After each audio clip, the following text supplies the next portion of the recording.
పాదగయ క్షేత్రం త్రిమూర్తులు గయాసురుని సంహరించగా అతని యొక్క పాదములు ఈ క్షేత్రం నందు పడ్డ కారణంగా పాదగయగా ప్రసిద్ధిగాంచింది. ఈ క్షేత్రం అతి ప్రాచీనమైన దివ్య క్షేత్రం. ఈ క్షేత్ర దర్శనం పితృముక్తికరణం, సర్వపాపహరం.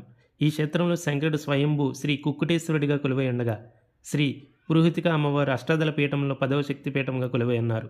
ఈ క్షేత్రం నందలి శ్రీ దత్తాత్రేయ స్వామివారు త్రిముఖ విగ్రహ రూపంలో స్వయంభూమూర్తిగా వెలిశారు.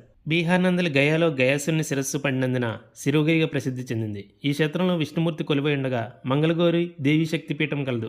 ఒరిస్సా నందలి బాజాపూర్ వద్ద గయసుని యొక్క నాభిభాగం పడినందున నాభిగయిగా ప్రసిద్ధి చెందింది.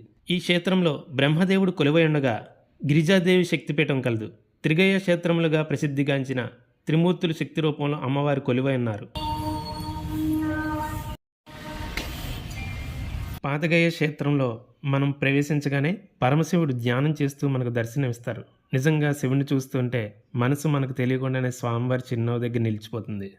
ఈ క్షేత్రం పిఠాపురం, కాకినాడ జిల్లా. స్వామివారి దర్శనానికి వెళ్ళే ముందు మనం ఈ కనిపించే రాజద్వారం గుండా మనం వెళ్ళి స్వామివారిని దర్శించుకోవచ్చు.